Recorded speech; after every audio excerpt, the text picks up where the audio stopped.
Okay. All right. Episode 3. We are here with Sam. I gotta ask how to pronounce your name properly before I actually do this. Belliveau. Belliveau. Okay. Yeah. Awesome. French shit, buddy. Yeah. I thought it was Belliveau, but I didn't want to, I've been called every way that you can imagine, on stage, on everywhere. Sometimes I don't even know if it's my name they're calling out, and I'm like, I think that's me. Sam B. I'll take it. Belliveau. Yeah, anything that starts with a B, we'll accept it. Okay. Yeah. Belliveau. Cool. All right. So this is episode 3 of the Live Large podcast. We are here, myself and Nick, with Sam Belliveau. Let's give you a quick introduction. Tell us who you are, where you're from, what you do for a living. All right. So like you guys mentioned, my name is Sam B. I'm from Canada, originally from the East Coast, so just north from Maine. I grew up in New Brunswick, a small little province up there by the ocean. And then when I met Max, he was in central Canada, so I moved over here to pursue what we had was big dreams, big goals, and we work on them now every day. I've been up here for 3 years. And I'm a strongwoman athlete, full-time coach, and run a couple business as well. And when you say Max, you mean Max Boudreault, who's Yes, Maxime Boudreault. also a strongman. Yes. So yeah, for you guys that don't know out there, Max has been a international competitor for a bit, and he finished 3rd at World's Strongest Man 2 years ago, and 5th last year behind a bunch of champions. So he's doing really well for himself. You guys like the ultimate power couple now.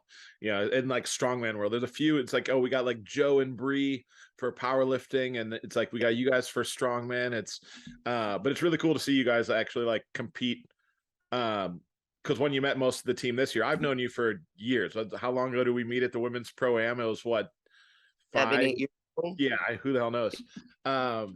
So I've known you for a while, but had never met Max. And we met you guys at the Arnold, where you were both competing at the Arnold, which is an insane thing to do as a couple. Instead of like, oh, you take this one and I'll support you, and then we'll like flip flop and do the next one. You guys are both just like, yo, fuck it. Biggest one, we'll both compete and hope to not kill each other or something, I guess. So it wasn't I wasn't afraid of us. I was actually super afraid of our camera guy. So we started a YouTube channel at the Arnolds, and his first day we get back to the room and he's like, guys, my legs are fucking done. And we both competed all day. We did travel across the Arnold, like in and out all day. I'm like, dude, you're gonna have a big weekend. 8 p.m. every night he was snoring. that's how the Arnold usually goes. That's if you go to Arnold, well, if you're working or competing or something, right? Like everyone's like, yeah, Arnold, it's a gigantic party. It's so cool. It's so much fun. And everyone's like, yo, you guys going out? We're like, no. Not a fucking chance. Like, I want a burger and a bed, and that's all I care about after working a day at the Arnold. Like, that's it. That's all you can do. Oh my God. But it's so fun. Like looking back, right? They're the best weekends because you get to meet and see so many awesome people. And it's just, I haven't done the Arnolds in a long time, and it was the best one so far. It was fun. Well, yeah, you guys actually joined the team at the Arnold. Do you want to tell everybody how that happened, how that conversation went down? Well, we came across Live Large, and obviously, like Max knows, I've been talking probably the most rad shit about you guys for a long time, and how when I started powerlifting, you guys were obviously mostly involved in powerlifting, so I knew your brand a bit more. And then I just thought, well, that weekend we did had a couple, I guess, of people that we were talking about, and I don't even think I doubted myself when I said, Max, if we get invited to join Live Large, like it's one of the strongest team if not the strongest team in strength sport out there. They have, a mindset where it's like, you're the best, right? That team is just about being the best, doing your best, and give it absolutely all you've got. And I've had nothing but good things about Live Large. It's a great mindset knowing that you're part of the team. So when Nick kind of just threw it out there, we went home, and it wasn't even, we didn't even doubt our answer. It was like, oh, absolutely, like we'll join you guys. And it was a great weekend. It was so fun to meet everyone. Heidi was there as well. I haven't seen her in a bit, and it's cool. It was awesome to add just more strongmen to our team. I mean, we've been known to just have powerlifters and select Hmm. bodybuilders, but the sport of strongman is obviously growing, you know, and especially women's sports, So, with you not after, long after joining the team, you set that world record, which was incredible. You want to tell us about that? You want to, like, did you ever think you would be like a world record holder in the sport? No. I mean, you always know what you're good at or what you're not good at. And I'm one of them that, like, it could be a dumbbell or it could be a yoke or whatever it is on that day. Like, I'm going to give her all my, like, I've got. Like, I know I have a lot of weaknesses, but I love to work hard on my weaknesses, but I also like to work really hard on what I'm good at. So I was really horrible when I first started dumbbell. Obviously, like, I didn't have it like right away. But I kind of studied it because I really enjoyed it. Like, there's things I do enjoy more than others, but circus dumbbell has been one of them that it was my favorite overhead right from the get-go, but my form was shit. And I knew that I couldn't really get any better. A couple of years ago, I got invited to the Arnold to break it. I wasn't even close. Like, it was really, the dumbbell implement was really different from what I was training with. So this, like, literally driving back home, because we drove to the Arnold that year, I ordered the exact same one that they had at the Arnold. So I knew it was coming home, and I had a year to train with. And then the pandemic kind of happened, so I didn't get a chance the following year to do it. So when Clash released their events, and I knew there was a match circus dumbbell, I thought, what better way to do it right on ESPN and, give it, especially in a contest. Like, you don't really hear a lot about, I mean, in powerlifting, a whole lot more, but for strongman, we don't tend to hear a lot about records being breaking in a contest. Because we try to, make sure that we're ready for all 5 or 6 event, not just the one. So it was such a rad moment. Like, like you can see my reaction in the video. Um, I was expecting it. Like, I've worked really hard for it, but sometimes it's hard to convince yourself to say that you're ready, you're good, right? Like, it's very hard for myself sometimes, especially that I was dealing with a bit like a little injury there that happened last year, and but Max was very reassuring that he's constantly reminding me, like, you're ready for that record, you're ready for that record. And the second I put it up on my shoulder, I kind of chuckled because I knew I was gonna destroy it. So it was a really cool moment right on the beach. My parents were there, and, like, it was fun. Well, and your reaction afterwards, I mean, running around the stage was wild, That was not state. I had no idea where that came from.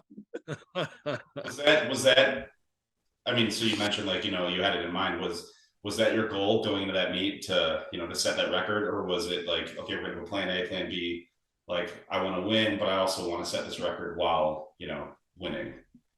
No, I wanted to set that record. I knew I've hit 180 in the gym before, so I know that was gonna break the middleweight record regardless.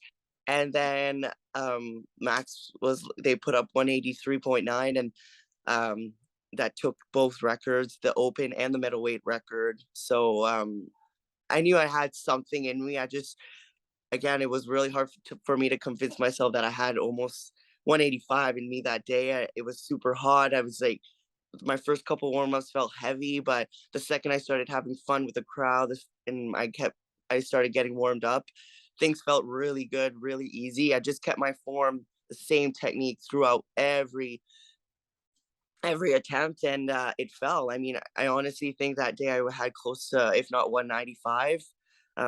My future goal is to hit 200, but I'll slowly make my way there so I can break the record by bits, not put it up Arnold next year. Yeah, Arnold next year, 200.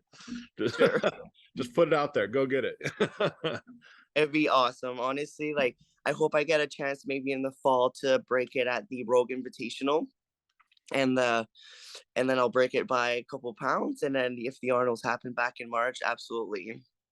Yeah, it's first weekend of March again, so Arnold will be happening. So I'm sure all the strongman stuff will be happening with it. So I'm there.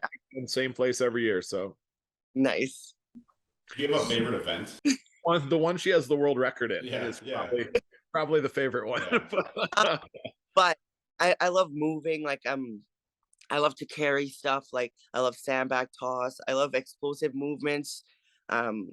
when I first started the sport, I was about 40 pounds heavier than I am now. So I was considered an open girl, but I was just like a light open girl. So for me, I still had to be quite explosive, good at moving, because I needed to go get my points on these events where the brute strength kind of things, like girls were deadlifting, at the time, like 550. They were deadlifting 400 for like 20 reps. Like they were just really strong. Even our log press, like now our log press for women's is over 315. So even though I don't have quite like the big size to be a stronger athlete, I want to keep that athletic, like to be that explosive athlete. But my brute strength is coming up, which is really cool, and I'm not losing any explosiveness. So I just want to keep it like that, and become the better athlete that I can, while keeping my explosiveness.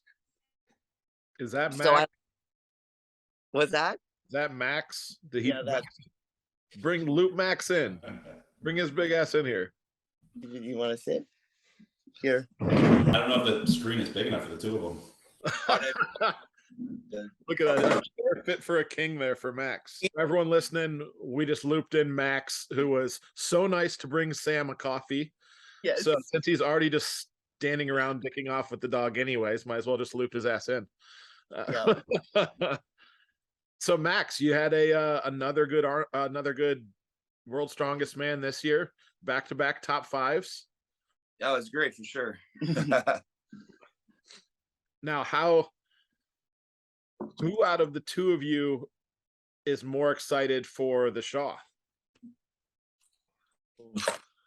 I don't know. Excited is a big word, though. Like I think we're both very I guess. Well, let's just say we have 4 weeks of prep left, and those 4 weeks really counts. Yeah. So now is the time to put the blinders on, like at 100% and focus. But we have a lot of pressure going into this show. Like, I don't know if most of you know, but Brian Shaw owns Evolution Athletic, and we were the two first athletes that he brought in.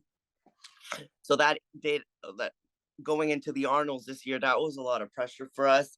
And then now going to his show with probably what will be a sold out stadium, I can only imagine how many crazy fans there is out there, and a lot of people will have their eyes on us. So it's a lot of nerve wracking, but I think it's kind of cool to have so much pressure on us. All right, make Big Brian proud. It's like that's it. It's you guys are on the team. It's my event. Don't fuck up. Come on. But that's so the preps that you guys are doing. Like, I mean, it's kind of been since the Arnold, almost like event into event into event, where you really only have like a handful of weeks in between. Like, it's not. Like the world, it's like, all right, cool. You're gonna chill for a couple months, and you're gonna have a 12-week prep heading into it, and you got months geared into one thing. When it's more like, all right, fuck it, I got like 4 weeks to figure out the events for this one, and so you're really just trying to stay, just pretty ready all year, and then really just dial up the specific events for that comp. Like, is that kind of the plan all year long?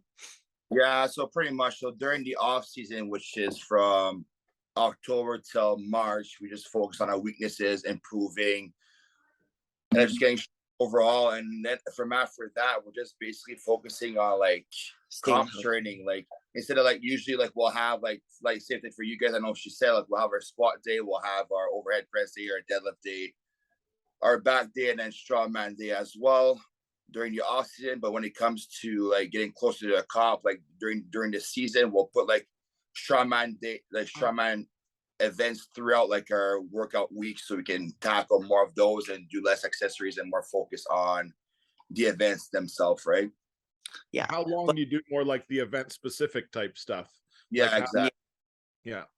Like a lot of people, honestly, like everyone trains really differently, but we were told we kind of are like the crazy ones that train too much or don't train the events enough. But honestly, like I think our numbers and stuff have proven that our training works for us. Yeah. And like but I've seen athletes literally 12 weeks out for 4 or 5 days a week. That's all they'll do is at those specific events.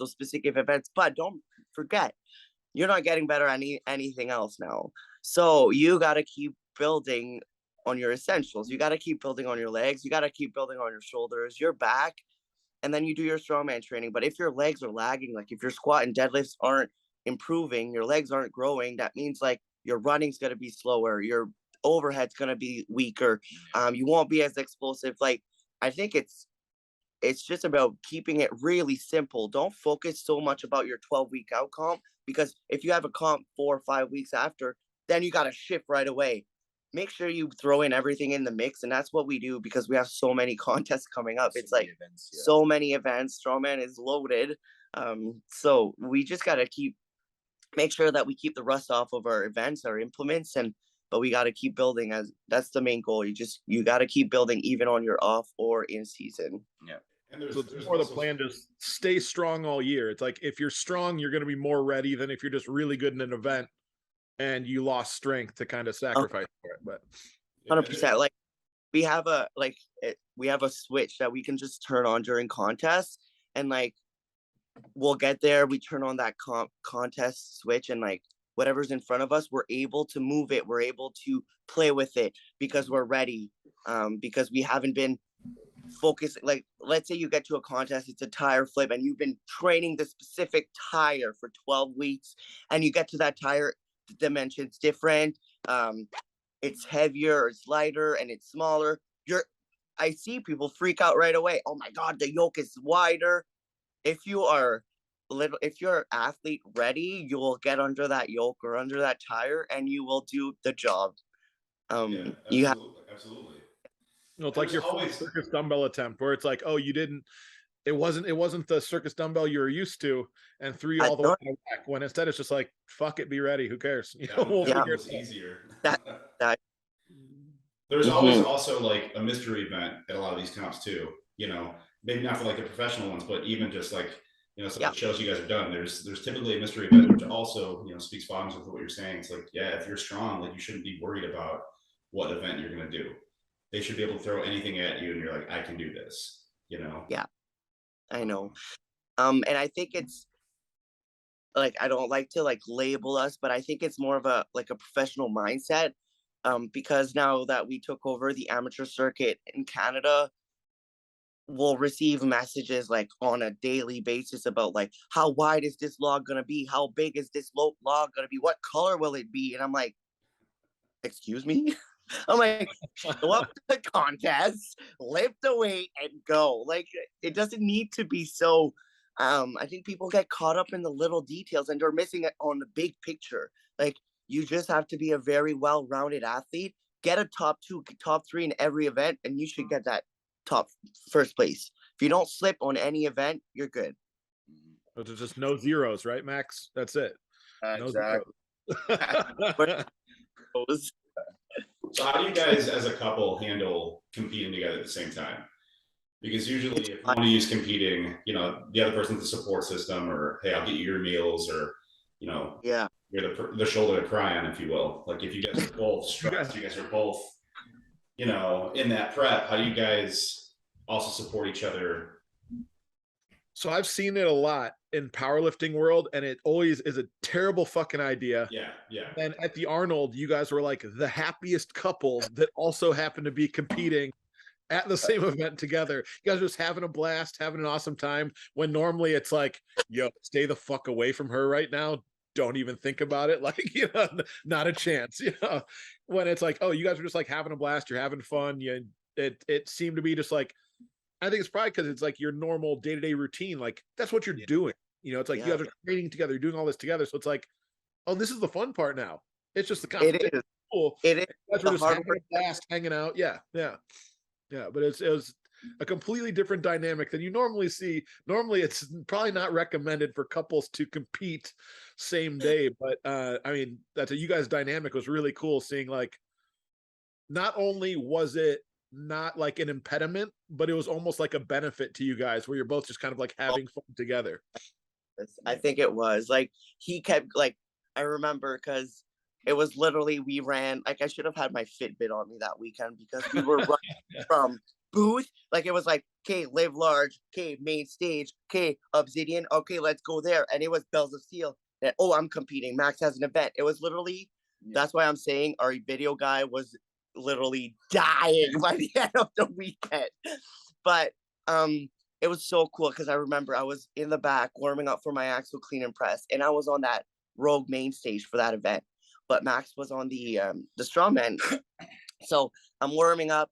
They call his name, so I run in the front with all my gear on, and I'm literally right by by the frame carry, and I'm screaming. He finishes. I celebrate. I run back in the back, and I keep going. I go on the main stage. He comes behind me comes behind the stage with me. And I'm like, good job, babe. He's like, your time to go kill it. I'm like, fuck yeah. Like, if you don't get motivated by your significant other, then I don't know. Like, that's what just keeps us going. It's like, he does really good and I got to do real good. And we keep pushing our boundaries. So it's kind of comes easy. Well, my curiosity was like, if one of you hypothetically were to have like a shitty day and the other one did really well, like, you just not celebrate because your partner is like in a bad mood, or can you actually enjoy the fact that you won and your partner didn't? No, I think it's like a defeat, or like, I mean, if it's not an injury, if it's something that you did wrong and you stumbled or you did something, we're excited to bring back that to the gym and kind of work on it. See where we go back to the drawing board. No, we won't be celebrating if you fin whatever, but we still celebrate like good things. Like, we were fortunate to be at the Arnolds. We were fortunate to be surrounded by so many people. It was just literally good vibes all weekend. And still was like any other contest that we do now. I feel like we just went to UK last weekend and it was like, it's just a good vibe. Like, yeah, you're tired because you don't know what time change you're in. We didn't have our luggage, so we're like struggling for sneakers for Max. And it's like, but at the end of the day, I literally sat there while he was competing and I'm like, this is so cool. Like, whatever happens today, we go back home, we go back to the drawing board. And so next year, this contest will be so much better because we know what to expect and what to work on or whatever. Or well, for us, I want to hear that story because Max, how tall are you? 30. How tall? Oh, tall. Oh, 6'4". 6'4". Okay, and in the UK, I mean, in Europe, people aren't very large. So I would assume finding a pair of shoes that fit you was quite difficult. Well, I got cross-country shoes for farmer's walk, so that was kind of shitty. But just grateful enough that like our bag came in right before the farmer's walk, so I was able to put those shoes on to be able to do the farmer's walk. Because the other one would have been, they're nice comfy shoes. I like them right now, but they're useless for the gym for sure. Yeah, I got a message from the Uber or no, for the drive from the airport. He's like, your baggage has been delivered at the hotel. So we're right after the first event. I'm like, okay, boom. Rent or Uber to the hotel, cab back, and it was right on time.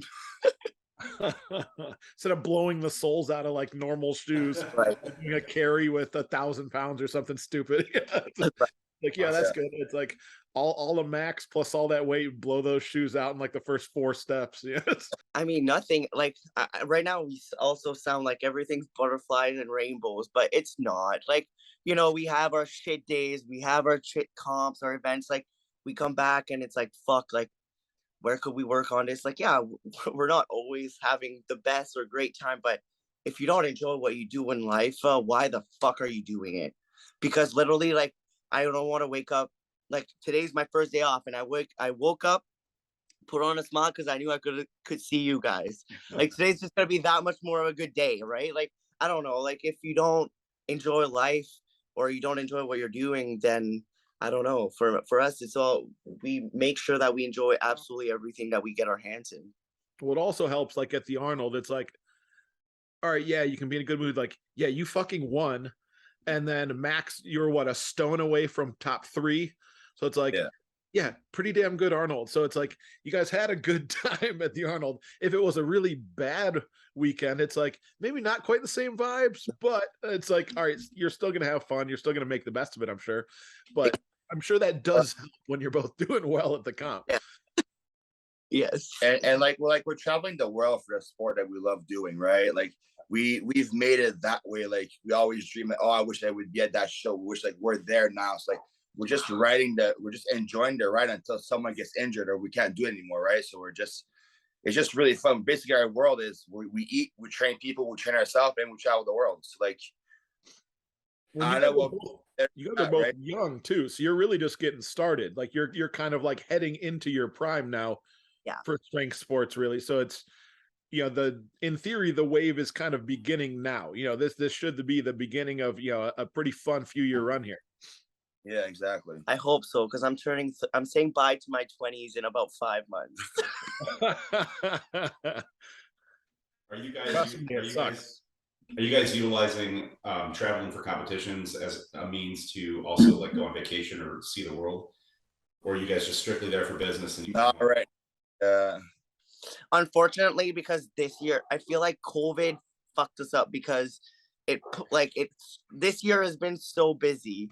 Like we literally, like in the fall, it's crazy. I think we had like 6 or 8 contests from August to December, and it's not in Canada. So we are just, where was I going with this? Basically, we leave on Thursday, we come back on Monday. Oh yeah. Yeah. So there's just no time for fun, because it's like, you got to just buckle down and prepare for the next one at that point. Like it just is what it is. Yeah. The one day in between, like traveling and then competing, where we're like, okay, let's do a couple things. Let's go like visit this place like in London. We're like, okay, let's go see the palace. Let's go see this and that. But I mean, we'll do that, I guess, once we are maybe slowing, like once competing slow down, we'll be able to travel a little bit more and enjoy it. But for now, we're doing other things while traveling, so it's still pretty cool. You do still have the off season to have a little bit of fun and get out there and actually relax a little bit, since that is important. And you can't keep pushing 100% all year long. You know, you need to force yourself to have a couple breaks in there, I guess. But yeah, exactly. We'll get you to Ohio on one of them. Eventually, we'll get you down here so you guys can eat a bunch of pizza and come hang out for a couple of days. And that's for sure. Max wants to go for a cruise with you. So oh yeah, we can do a couple, 200-mile-an-hour rips and get some fun reaction videos. And I think once a week, Max is like, and I could hear your car engine in his story, and he goes back, he watches it again. He's like, I can't believe this fucker. What the fuck? He's crazy. It's been riding a little bit too close to the sun lately, so I got to relax for a couple weeks. Literally, there's a couple videos I haven't posted yet where, maybe flew by Nick, a law enforcement officer going like 180-ish. So time to chill a little bit, but we just kept cooking. We kept cooking. He didn't pull out. So no harm, no foul. Nick spends a lot of time in Mexico. Yeah. Just quick little trips to Mexico, and little officer spectators on the side occasionally, but whatever. I still have my license and I'm alive. So just keep ripping. Who cares? But and if Dan Bell can fit in his car, you certainly can. So my old car, Dan Bell and Josh Morris both crammed themselves into my old car at the same time, which I didn't think either of them would individually fit, and somehow they both fit themselves into the car. They're both extremely drunk when it happened. So I don't know if it was a comfy fit for them, but they actually got in there, which was shocking. They literally had to roll out of the car. Max, you will be able to fit. I said my car now is bigger. You'll be okay. You'll fit in it, no problem at all. It's a piece of cake. Perfect. That's funny. Yeah, maybe we can make a poutine pie if they come and visit. Yeah, we'll do the poutine special. It actually, I've done it, just being stupid. It works. It's awesome. Yeah, we have home. Yeah, you just throw potatoes and gravy and cheese on pretty much anything, and it's weird. It's good. Go figure. Great, yeah, like a pizza dough, gravy. We had that like after the clubs when I was younger. It was the only shop that was open. We'd eat poutine pizza every fucking weekend. See, I'm still shocked because it's like the most American thing ever, right? Like America takes everything and makes it like completely over the top and unhealthy and awful, which that's like the ultimate, right? Like it's French fries covered in fatty gravy and cheese. And somehow America just like, it like kind of cares now. Like we kind of have it figured out, but it's like, it's like should be the most American thing ever, where we then take it and bastardize it and ruin it and put a bunch of terrible things on it. But yeah, Is it true you used to play hockey, Sam? I did. I played. I was on skates when I was 3 or 4, and I played till I was almost 21. I played all the way to university, and then I wasn't really smart enough to stick in school, so I went to college, and I actually refed as well. Once I was done university hockey, I refed hockey at a pretty high level. I did a lot of men's hockey, and I traveled our country here in Canada to official. But yeah, I was a hockey player for a good almost 18 years. What And they position? couldn't get you in those athlete classes, like bullshit athlete classes where you're not actually doing anything. They couldn't just bypass you to keep you on the team. Oh, I know what you mean. Oh, No, not in that's bird, high school. bird watching 101 or anything, Yeah. like whatever the hell. Yeah. Yeah, though that's not in Canada. We don't have it easy here.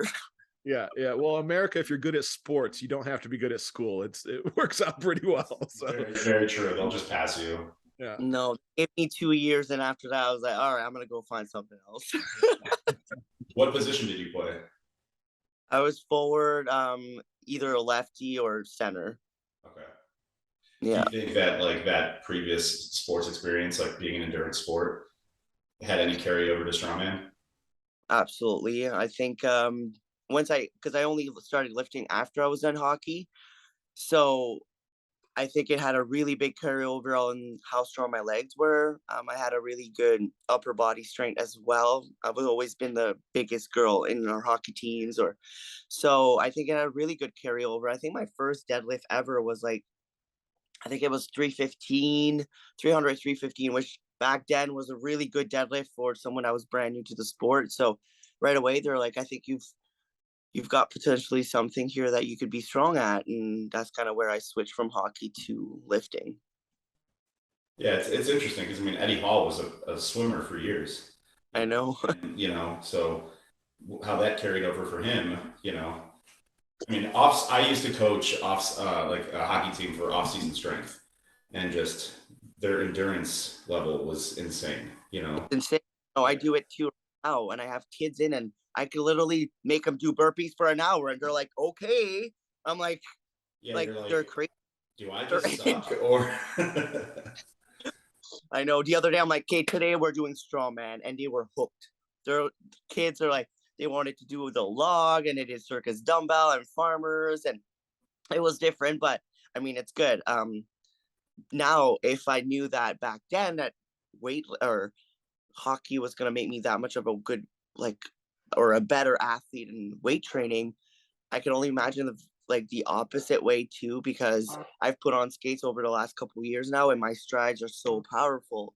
I feel like I'd be so much of a better hockey player than I was then, but life happens. You probably also beat the shit out of someone on the ice too, and just check them through the glass. I was constantly boxed when I was smaller. I'm like, I can only imagine now. People would hitting me back then, and they would fall, and I'd get in shit, right? It's always what happens with a bigger girl. And I can only imagine now. I'd feel bad. I'd be like, oops, oops, oops, oops, sorry. In the most Canadian way possible. Oh, sorry. Sorry. I lived in Canada for a little bit, so I have the oh sorry a lot of experience with that as like the big Ophi American in Canada for a little bit. So yeah, I was the token meathead in a small town in Ontario for a little bit, so I experienced all of it. But Max, did you play any other sports? Just hockey till high school, and then I switched to bodybuilding when I went to college for a few years. Went to national, and then found strongman. It's actually crazy how many people now, like how much the bodybuilding training seems to benefit strength sports. It's like, I think a lot of people, whether it's powerlifting, strongman, whatever it is, spend too much time, trying to perfect the movements instead of just building fucking muscle. It's like, at the end of the day, you need to slap the muscle on your body. Bodybuilding training is going to do that better than anything else. It's like, all right, then you can make that muscle strong, but and then I mean also vice versa. Now there's so many powerlifters that are circling back and doing the bodybuilding. Whether it's Bree, who just did really well. Hunter did awesome. It's. I know you've stepped on stage, Sam. How many shows have you done? One. Just the one. You one and Just the done. one. You done Yeah. with it? Good. During COVID, there was absolutely nothing for us. Like no strongman shows, no nothing. And there was this one bodybuilding show, and we weren't working. So I'm like, okay, we gotta save up on money. Can't eat out all the time. I'm like, perfect time to clean up my diet and do a bodybuilding show. I mean, I didn't do as well as Hunter and Bree, but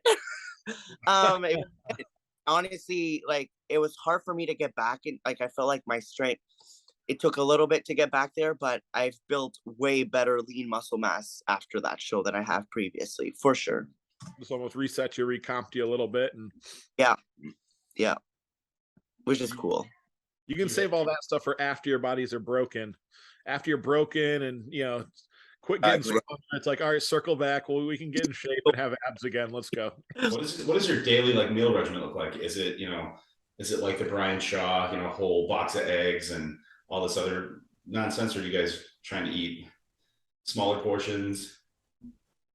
I got fed up of eating. Like, it's like a job. Like if I miss 2 meals, I'll lose 10 pounds easily in a day, which is sad.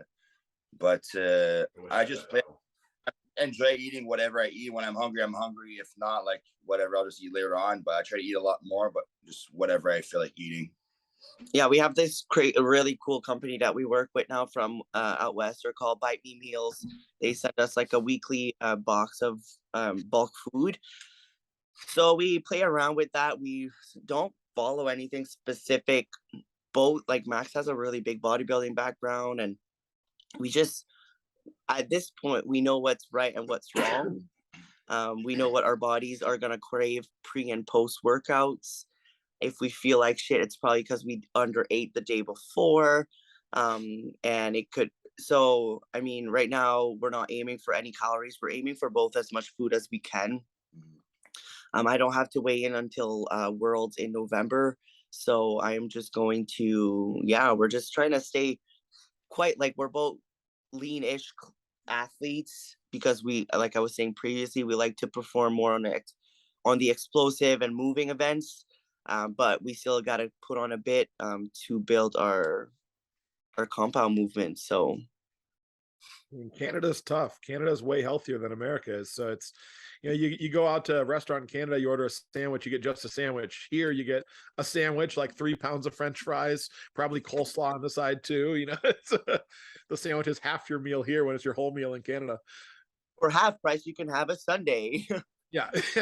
Well, the first time I went to the Arnold's back in 2013 and stopped at a McDonald's, and they had all the calorie intake right beside the food. That is cool. That. So I'm like, so then I turned my head and it says if you order more than 1,000 calories, you can get your Big Mac for 25 cents. So I'm like, okay. So I ordered 20 nuggets, a large fry, a large pop, and 4 Big Mac for $15, man. Fuck. That's stupid. That's the American way, buddy. I feel like here a Big Mac is almost like $15. Yeah. Wow. Because you have like actual like food standards and stuff here, where that's just out the window. Yeah. It's just more chemicals than food. It's fine. That's so. So do you guys own a gym? Yeah. How long have you guys owned the gym for? 2 years. And we started COVID. Was that like, now did you start the gym? Was it COVID related at all? Were you like, all right, fuck it, everything's closing, we're just going to kind of do our own thing now, get equipment, and then once it's rolling, you're like, all right, well, cool, I guess other people can train here too. Awesome. Pay us. Thank you. Pay for all this stuff.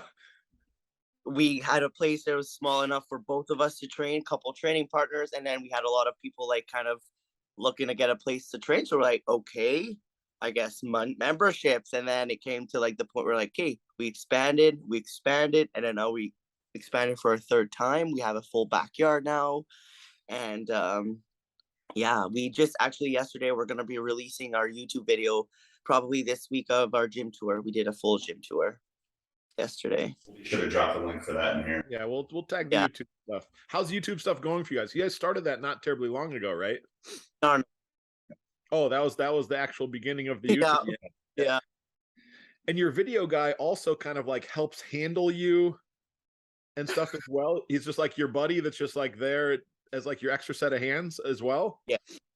at the Arnold's, he was helping us. He was carrying our stuff or whatnot. But it was so funny that first day. I know, I told him. Oh yeah, Yeah, his he legs was were sore. dying. I literally went to the room one night. I think it must have been Friday night, which would have been the first day, Yeah. official first day. I think it was like 7:45, and he was snoring. He was just dead. Like, there's way too much hype all day, running. Okay, we gotta go here, we gotta go there. He's like sweating. Oh well, we were all, but yeah, he's a good guy. So he's here. He's actually leaving tonight, but he came here for a week after Giants Live last week in the UK. He came here to shoot a bunch of videos because he lives in Calgary, so he's out west. And we want to keep things fresh on YouTube and try to keep the content going. So we have a few videos now to lead us up to the Shaw Classic, but it's been going good. I don't really know. I think people enjoy it because it's different. You see a lot of strongman, like Brian does his videos or releases, but because we're a pair, I think it kind of shifts things and people enjoy it. I know that men really enjoy watching strong women, so it's really cool, and I'm just trying to be the best ambassadors out there for strong women because it's so new, so fresh, right? So I think it's cool what we have as content, and we're just trying to grow the sport, especially where there's so many opportunities for our sport, like powerlifting and bodybuilding, CrossFit. I feel like those three sports are at a world stage level where it's very respected. For powerlifting, I don't know. There's a lot of federations. There's a lot of going on. I would argue that because you guys are actually on TV. Like, you're on ESPN. Yeah. Like, you're Yeah. because there's so many federations. It's just kind of like, But that's what does it, is like the unification, right? If powerlifting could get their head out of their ass and figure it out, if everyone could quit being like greedy and stubborn, because it's just like, it's like 10 dipshits that just want to make themselves as much money as they possibly can without like the long-term picture or like good of the sport in mind whatsoever.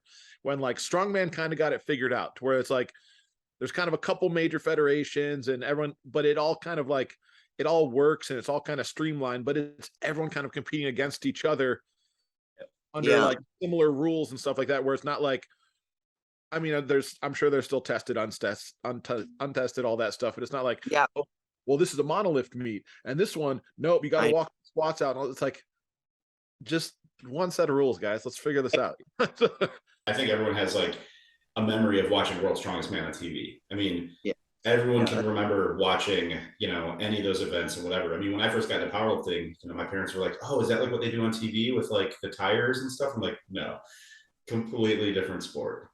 Yeah. But you said it right. The World's Strongest Man is just a TV show for sure. It's as long as it's not a fun show to be at, man. Like, you're there for 4 days. Your first event's at 8:00 in the morning, and you have a break till 1:00, and then you have your event there. You do that for 3 days, and then you have the finals during the weekend. So you're there for 6 days to compete for 12 events, man. We were there for 10 days this year. Yeah. 10 days this year. Last year we were there for 12. Yeah. So it's stretched out because all like the TV production and all that stuff really stretches it all out and makes it that much more painful. Yeah.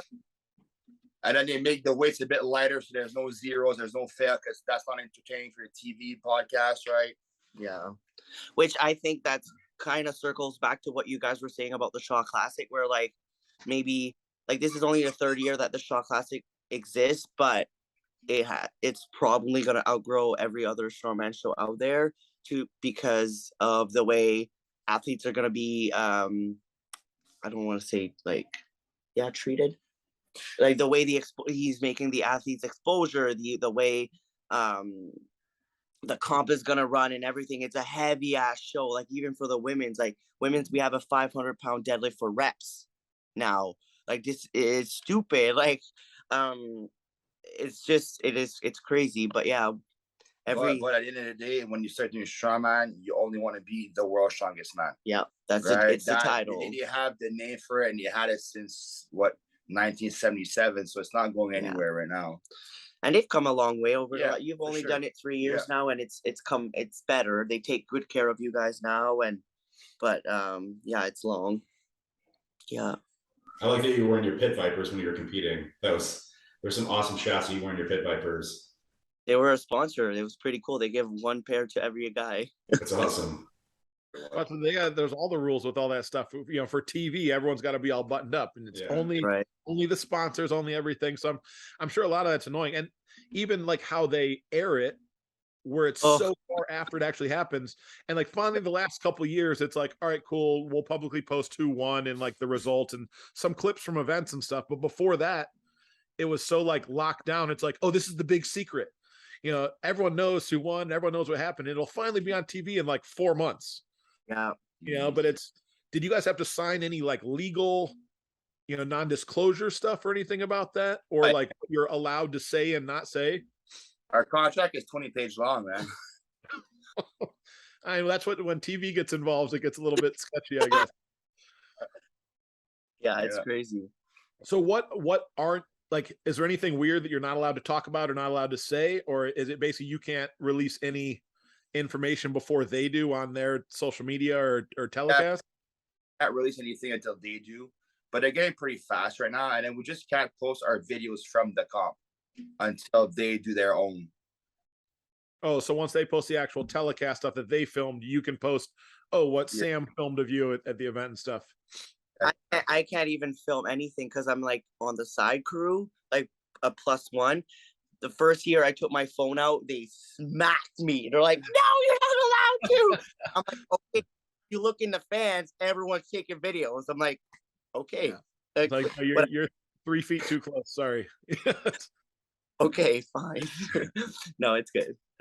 Is there anything else weird, kind of like behind the scenes that you wouldn't know about, you know, being involved in like World's Strongest Man? Because it's such a production. Yeah. So there's got to be, you know, something just, you know, it just seems like there's a lot more involved with that than your traditional, like a comp's a comp, right? It's like, all right, you go, you compete for a few days and that's it. When that's like a gigantic production of, you know, all sorts of nonsense. What is there like a backstage area where they like almost like cater to you guys, you know, food, massage, all that other stuff? Yeah, we have everything like that. Like, that's probably funny because it's probably not even close to the same thing as powerlifting, right? Like, we just want, our aggression is when we compete. And as soon as we walk out, we just have fun. We just hang out with friends, just catch up. And then that's it, man. We have food. We had an AC tent, and that's it. Pretty much. We take naps. And we were in California. All the big powerlifting meets are basically like, all right, cool. If you didn't get here early enough to claim your dusty spot in the corner of the gym, sorry, you don't even have your own private space. Sorry about your luck. Well, you're gonna because we had over like what? They all had one big couch. Like every athlete had a couch this year, a love seat, and then it was all in an AC tent, which was too cold to stay in. It was super hot out this year during the comp, right? It was super hot. Oh, so hot. It's so probably too different. You know, it's like, all right, cool. You don't want to ice yourself all the way down and then, you know, go immediately back in the super hot heat. Oh, but they've come a long way. I mean, obviously they're making a lot of money. It's cool to see that they're taking care of their guys. Like every lunch we would have like a caterer company come, and for supper, same thing. It's long days because you're there 4 or 5 days before, and all you have to do is like one thing a day. So, right, you can't train because you're not home. But it's good.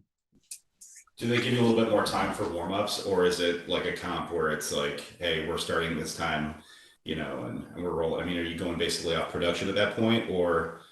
No, so basically we'll warm up like when there's the heats in the heats, we'll warm up the heat before. So like if heat 1 is there, heat 2 will be warming up in the back, right? So we'll have an hour to warm up. And then same thing for the finals, because they need to change everything, the setup and everything for the next event, right? So it's not like just pulling a bench and let's go. Like they need to like change all the signs that are around. Like in a truck. Yeah. It'll be a deadlift frame, and then change the venue, change the camera. Like even to the point where the MC guy will change shirt after every event, so like it's a different day type of thing. It's fucked.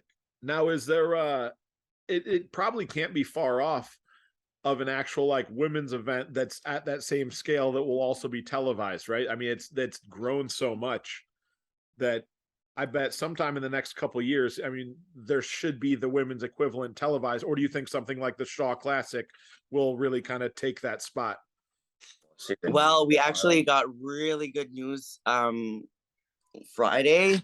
So the Arnold Pro next year in Columbus will actually be run by Rogue. So we will have exactly the same benefits as the guy had this year. So the women's pro was run by Strongman Corp, which unfortunately it is quite a smaller federation, a smaller business than Rogue.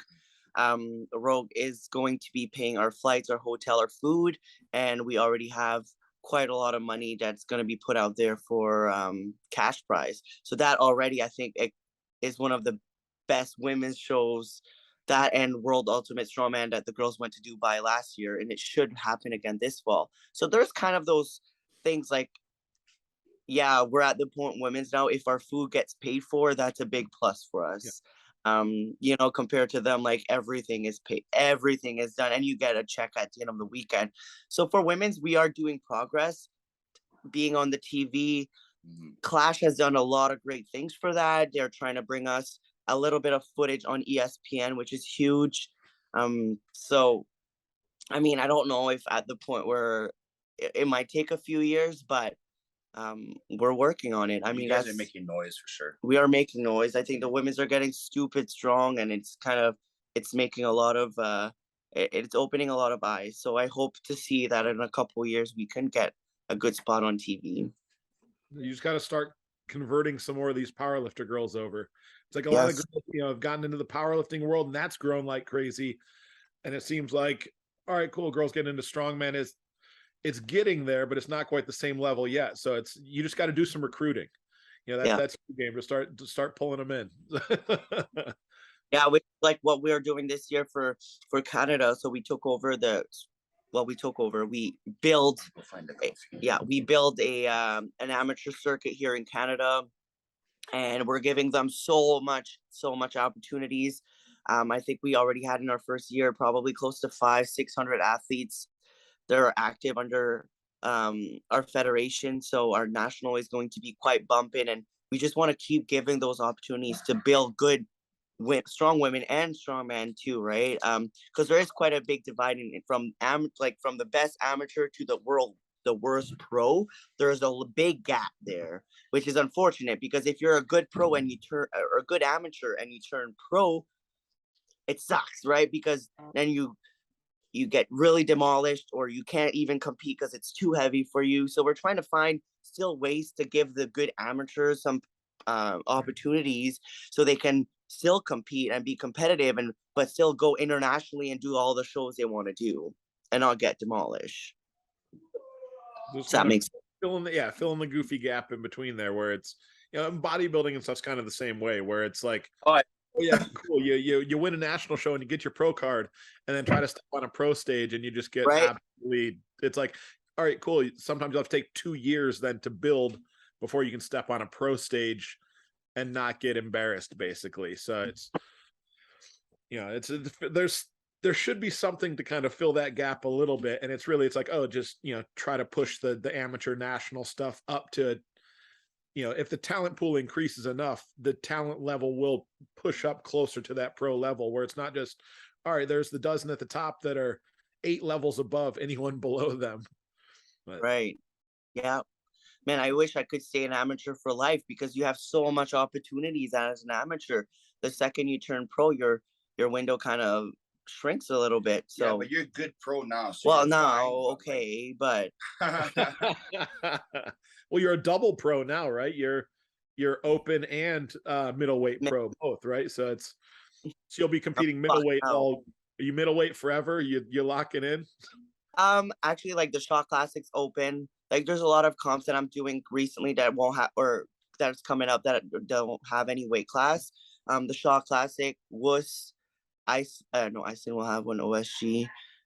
Wuss and Shaw Classic have and our strongest women in Canada. So all 3 shows that are coming up in the fall, they're open weight class. And Arnold Pro's open. And Arnold Pro. So, but I walk around about like maybe 5-8 pounds over middleweight, so it's an easy cut for me, and it's not bad. But yeah, Meanwhile, Max is just trying to gain as much weight as he possibly can to hang with the other giants, basically. It's I've tried that diet and tried it, went up to 340. Like, it's hard, man. Like, you're getting slower, tying your shoes a fucking job, like going up this flight of stairs exhausted. So like Kevin's aware. Dude, I was a super heavy forever. I competed around like 380, 390, and it was not fun. I mean, moving the And weight Kevin was is fun. also not 6'4". No. So I'm 5'11" or 6 feet. I don't, whatever the doctor says. Yeah. But no, I feel more comfortable in that 320, 330. I'm able to move a lot better. I recover a lot better because I don't have inflammation, right? And I don't lose as much point in my walking events than I would, right? So why try to get my deadlift up but losing points somewhere else, right? So I just rather just take longer to get better at deadlift, which we just took over like a powerlifting coach for squats and deadlift, and it improved drastically. Like at the Arnold's, I got a 150-pound PR on my squat with just having him for 4 months. So it's really good. He actually focused a lot more on our technique wise, and the change has been drastic for sure. Yeah. The I mean, carryover that's kind of for like both the sports is huge.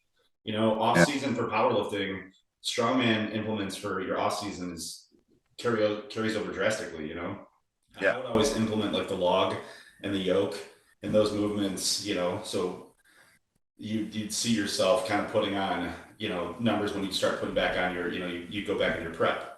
Like the yoke, getting under the yoke and running it, like that would always carry over for my squat. I'd Oh yeah. 100-pound squat like it was nothing, you know, because you're used to picking it up and running with it. Yeah. And it builds a stronger trunk and legs, like quads, especially. I think yoke is one of the, like, I mean, to a certain degree, like when you hit like over 80% of what you're capable of doing, if your form's not good, yes, you'll feel like shit because if you're probably not doing it right. But if you stay at a really good weight for yoke runs, it's really beneficial, like for your lungs, for your legs, for your core, everything, if you do it right. Even for farmers, like this is what my approach is to my powerlifting athletes, is they still do have strongman implements to do throughout the week. Like I'll throw my powerlifting a lot of shoulders still, right? Because when they bench, if you have stronger shoulders, then you won't be, I guess you won't tire as much when you bench, and you won't be so much in pain. But I throw in a lot of overhead, a lot of sandbag work, conditioning work, just to keep them also fresh and healthy. But so then they're not just strictly doing squat, bench, deadlift. I want them to still feel a variety, so when they go in the gym, they have fun and they're still motivated. Now it's a kind of a tricky balance for you guys though, where you're, you know, because obviously based on the different events, it's like, oh, there's like the athlete events and then there's like the strength events. So you have to find kind of like that perfect balance of, you know, how can I maximize points essentially? You know, it's because at the end of the day, that's all that actually matters. It's, you know, what puts me in a position to maximize the overall point total, you know, which way, you know, what's the body weight, what's the strength level that kind of, you know, gets me to that sweet spot where I'm, you know, kind of optimizing each comp. You're moving a lot more than powerlifters are. Which was probably the biggest challenge when I transitioned over from powerlifting to strongman. I was like, holy fuck, there's a lot of shit here. Like I'm out of breath. That's what's fun. If you love challenging, like challenges, like it's so cool. And I actually saw one of your question there that just popping into my head that I was reading this morning. It was like, what has strongman, like, what are the benefits from strongman? What are the carryovers to your life or whatever? And I think like strongman is so cool because if you have like 18, 20 events that you need to focus on within your next couple years, I think that just kind of makes you way better at multitasking and making you better at juggling so many things in life as well.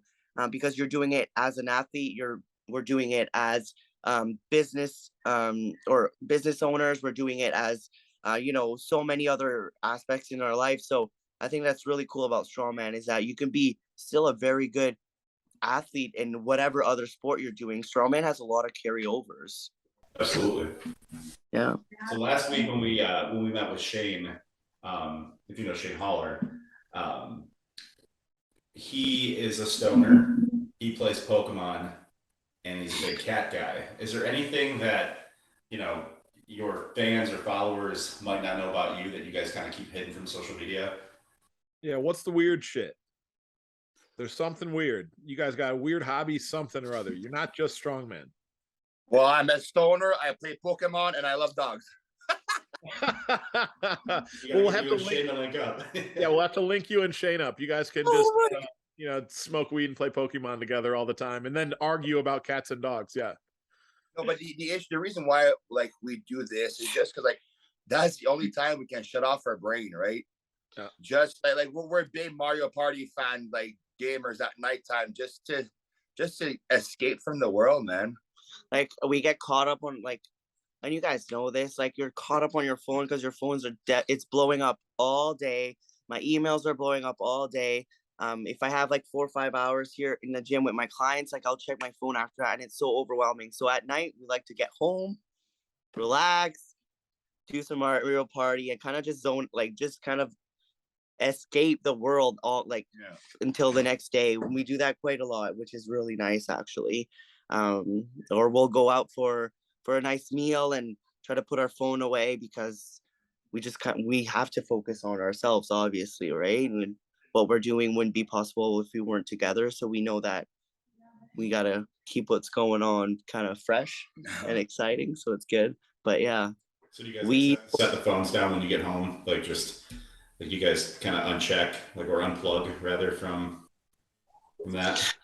I mean, it's not every night, but most nights, like as early as possible. We still work every night, probably close to like midnight, 11 o'clock at night every day. But I mean, it is what it is. So, all right. So the secret to being a great, strength athlete is Mario Party, Pokemon, and weed are the big things that, that's most importantly, have the things to keep your mind busy outside of the other stuff. So yeah, that's a party in all your programming for all your athletes and everything. Just, mandatory half hour at night, get on, rip a couple games. All right. Well, thanks for coming on, guys. Cool chatting with both of you, tending to dogs, the dogs that Max loves so much. You guys out on cats entirely? Yes. Only dogs. See, you guys got beef with Shane. You'll have to take it up with Shane. But no, awesome chatting with you guys. Good luck at the Shaw. You'll both crush it like always. Enjoy America. Eat all the garbage food. Get your Big Macs. You'll be good to go. So Denver's always a spot to go. We're excited. Never a shortage of weed in Denver, too. So nope. Nope. Yeah, if you guys want to plug like your personal you guys coach or anything like that, you guys want to plug that right now? Your YouTube page. All plugs. So anybody can plug the sponsors, plug your gym, plug all that stuff. Perfect. Well, we're full for PT, online training. Yeah, we're too busy. Sorry, guys, if you're not a online client as of now, wait. But yeah, so obviously, like, what we do wouldn't be possible without our sponsors. So obviously, Live Large, Obsidian, Evolution, and Strongman Corp. If you guys, Bells of Steel, if you guys are in Canada and looking for a federation to compete under, strongmancorpcanada.ca, very easy to find. We've got all our info there in our shop as well. You guys can head on our website and support us. Follow them on YouTube. And YouTube. YouTubers. Oh. We're gonna share the link below. Awesome. And then follow. Awesome. Thanks, guys. We'll talk to you soon. Enjoy your day. Bye.